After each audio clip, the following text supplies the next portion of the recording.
Click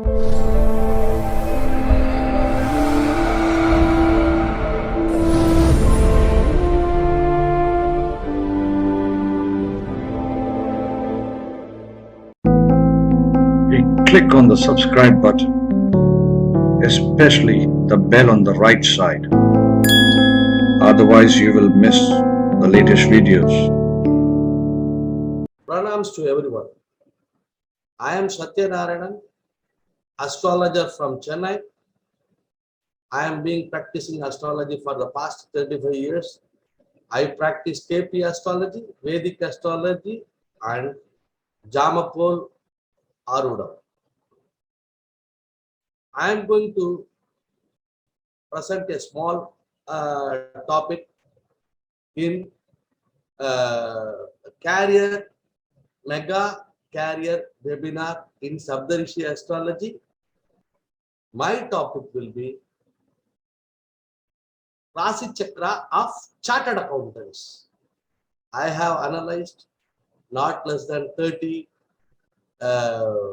horoscopes of hardcore chartered accountants, and from that I have taken how to analyze, how to find only from Rasi Chakra the combination for chartered accountants. This will be my topic. I will be giving some 10 to 12 examples, and I will also give the Devata to be worshipped by the chartered accountants. That's all. Best of luck. Thank you. Hello, I am Chandrasekhar Sharma. I am about 76 years of age. I have started trying to understand astrology since I was about 8 or 9 years of age. I don't remember now in these days.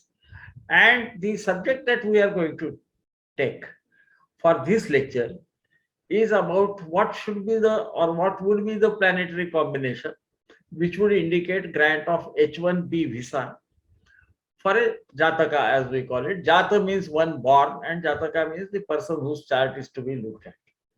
And what should be the basic minimum planetary position, and even sometimes the dashas if you want, to get the H1B visa. Now, what is H1B? If we are looking at it from the point of view of astrology, we must understand what is H1B visa. Because in the days that the science was written, obviously there was no H1B visa. There used to be a letter from the king of the country you are in, which nowadays can translate as the passport, and asking other kings to allow him to go and work in that kingdom, and that is it. So, from astrological point of view, we will have to look at the 10th house, which is house of honor. It is also house of power. It is also house of sort of a certification. So 10th house has to have some good aspect for H1B visa to come through. There is a difference between two types of H1B visa, as you must be knowing. One is when a person is in a different country and applies for H1B visa, or the company which wants to appoint him applies for H1B visa and he gets it.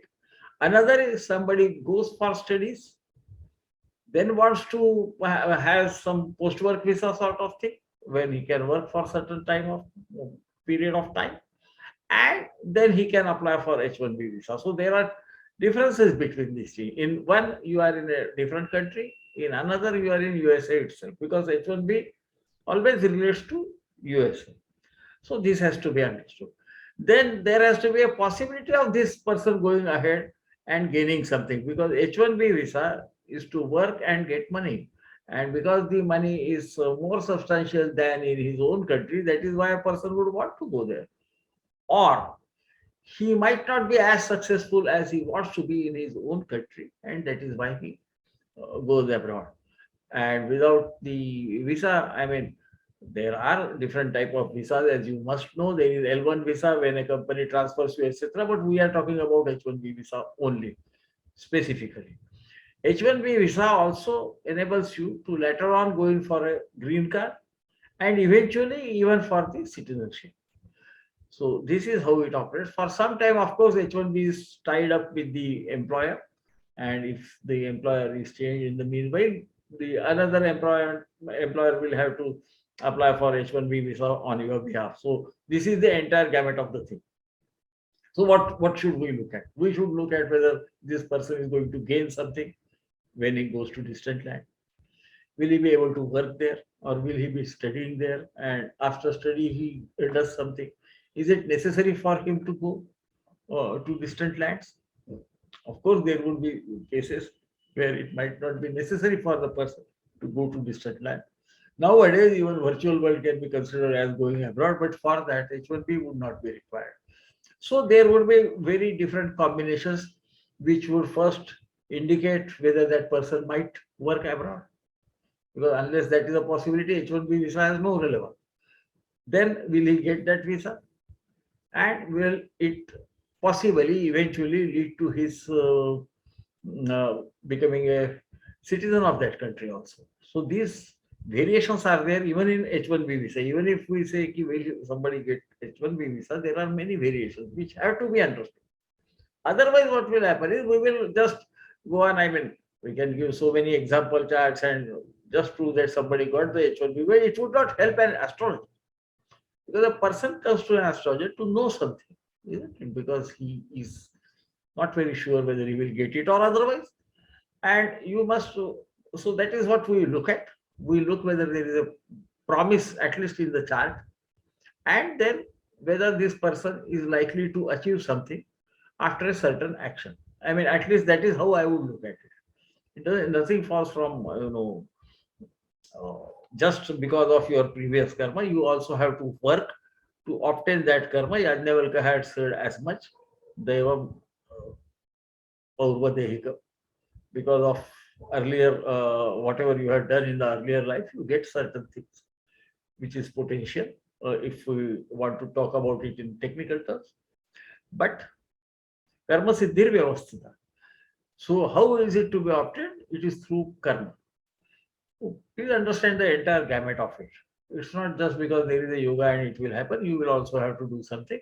And we are looking at it from that. At least I look at it from that point of view. There would be different opinions. Everybody is free to his opinion.